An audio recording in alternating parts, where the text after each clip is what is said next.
नमस्कार, daily update में आपका स्वागत है। मैं आपके साथ अंजलि। आई नजर डालेंगे आज की ताजा 3 खबरों पर।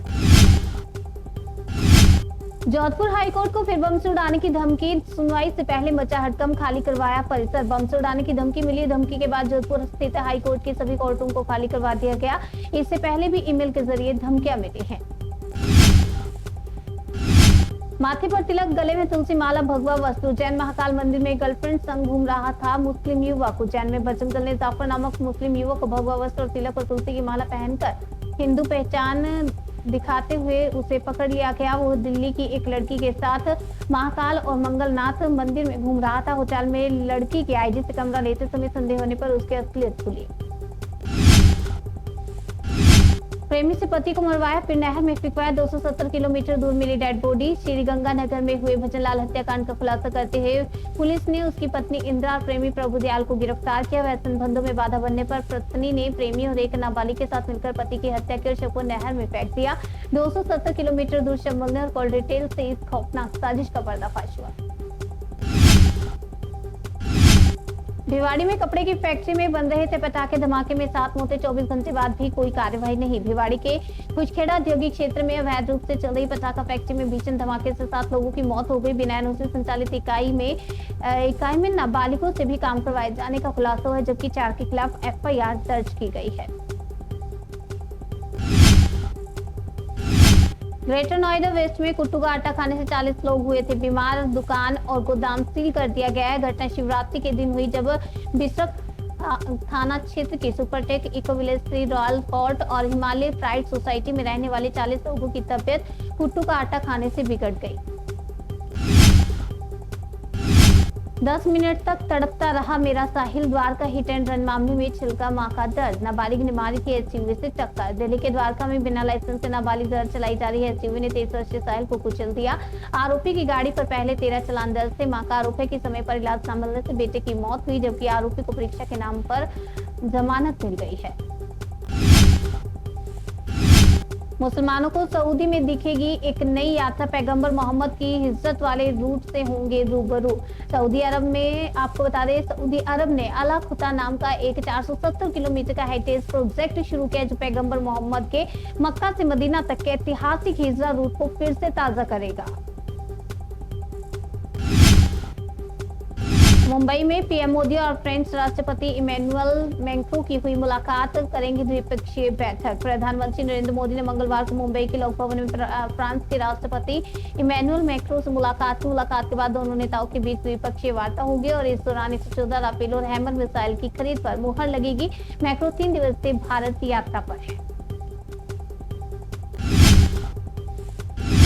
खबर बेंगलुरु से, कैब में अपना ही बच्चा भूल गए माँ बाप, गाड़ी लेकर निकल गया ड्राइवर। बेंगलुरु में एक दंपति अपने 4 वर्षीय बच्चे को कैब में सोता छोड़कर घर उतर गए और कुछ देर बाद गलती का एहसास होने पर उन्होंने नमा डायल 112 हेल्पलाइन पर सूचना दी। पुलिस ने तुरंत कार्रवाई करते हुए वाहन की लोकेशन ट्रैक की और चालक से संपर्क किया। करीब 1 घंटे में बच्चा सुरक्षित माता पिता को सौंप दिया गया।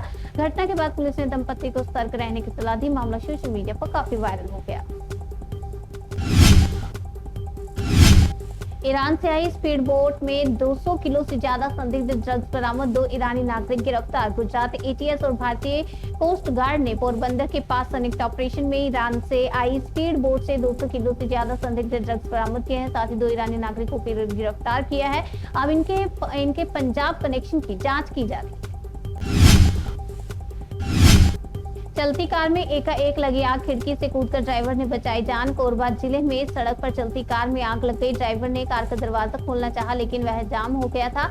ऐसे में उसने सूझबूझ दिखाते हुए खिड़की से छलांग लगा दी।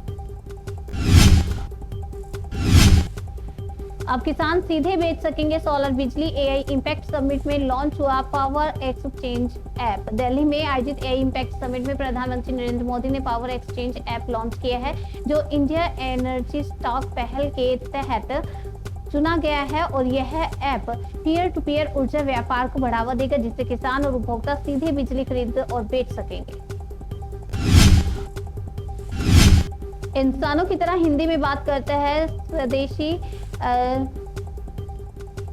सर्वम एआई का बुलबुल, आवाज बिल्कुल नेचुरल। एआई इम्पैक्ट समिट के दौरान स्वदेशी एआई सर्वम की तरफ से बुलबुल पेश किया गया है। ये टेक्स्ट टू स्पीच मॉडल है जो टेक्स्ट से ऑडियो बनाता है और खासियत ये है कि हिंदी में नेचुरल इंसानों जैसी वॉइस आउटपुट दे सकता है।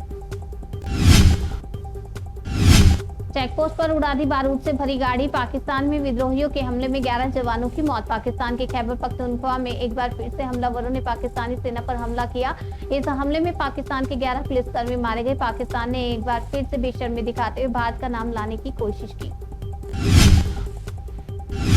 गुरुग्राम के चार्टर्ड अकाउंटेंट ने बैंक कर्मी पत्नी को कैंची से रेता। 2 माह की प्रेग्नेंट थी महक। 4 महीने पहले हुई थी शादी। हरियाणा के झज्जर से एक ऐसी रोंगटे खड़े कर देने वाली खबर सामने आई है जहां एक पति ने अपनी गर्भवती पत्नी को वैलेंटाइन डे मनाने के बहाने मौत के घाट उतार दिया। रूह कंपा देने वाली इस घटना में आरोपी ने पुलिस को गुमराह करने के लिए लूट की झूठी कहानी गढ़ी, लेकिन उसकी चालाकी ज्यादा देर नहीं चल सकी। सॉवरेन एआई और चिप डिजाइन से सोशल मीडिया पर उम्र के लक्ष्मण रेखा तक सरकार का टेक कंपनियों को साफ संदेश। केंद्रीय मंत्री अश्विनी वैष्णव ने कहा कि सरकार सोशल मीडिया पर उम्र आधारित सीमाओं पर टेक कंपनियों से चर्चा कर रही है ताकि युवाओं को ऑनलाइन सुरक्षित रखा जा सके। साथ ही भारत एआई और सेमीकंडक्टर मिशन में भारी निवेश देख रहा है। इसका लक्ष्य देश को तकनीकी रूप से आत्मनिर्भर बनाना और डीप फेक से निपटना है। 10वीं बोर्ड का पेपर व्हाट्सएप पर लीक, टीचर सस्पेंड, परीक्षा केंद्र प्रभारी का ट्रांसफर। मध्य प्रदेश में 10वीं बोर्ड एग्जाम के पेपर लीक होने का मामला सामने है। इस मामले में आरोपी टीचर को निलंबित कर दिया गया है तो वहीं परीक्षा केंद्र प्रभारी का ट्रांसफर कर दिया गया है। हरियाणा में एचपीएससी भर्ती घोटाले के विरोध कांग्रेस का यहां पर प्रदर्शन देखने को मिला। पुलिस के बीच झड़प हुई, वाटर कैनन का इस्तेमाल किया गया। हरियाणा युवा कांग्रेस पंचकुला में एचपीएससी के खिलाफ प्रदर्शन कर रही है और इस दौरान पुलिस और प्रदर्शनकारियों के बीच झड़प हुई। पुलिस ने प्रदर्शनकारियों को रोकने के लिए वाटर कैनन का इस्तेमाल किया और इस प्रदर्शन का नेतृत्व दीपेंद्र हुड्डा कर रहे हैं। भारत फ्रांस के संबंध बहुत गहरे। राष्ट्रपति मैक्रो का स्वागत करते हुए खुशी हुई। पीएम मोदी बोले। फ्रांस के राष्ट्रपति इमैनुअल मैक्रो के साथ साझा प्रेस कॉन्फ्रेंस को संबोधित करते हुए पीएम मोदी ने कहा कि मैक्रो का स्वागत करके बहुत खुशी हुई है। प्रधानमंत्री ने फ्रांस को यूरोप का प्रमुख गेटवे बताया। पीएम मोदी ने कहा कि साल 2026 भारत यूरोप के संबंध में एक टर्निंग पॉइंट है। भ्रष्टाचार का भार सह नहीं पा रही पानी की टंकियां। अखिलेश यादव का योगी सरकार पर हमला। समाजवादी पार्टी मुखिया अखिलेश यादव ने योगी सरकार पर भ्रष्टाचार, वंदे मातरम विवाद और एसआईआर में गड़बड़ी का आरोप लगाया। उन्होंने कहा कि सरकार विरोध स्वीकार नहीं करती, गरीबों पिछड़ों पर अन्याय हो रहा है और नई योजनाओं का बजट काटा जा रहा है। अखिलेश ने दावा किया कि लोकतंत्र खतरे में है और आवाजें दबाई जा रही। डेली अपडेट में आज के लिए फिलहाल इतना ही। तब तक के लिए बने रहिए हमारे साथ और देखते रहिए जनसेतु न्यूज, जन से सरोकार।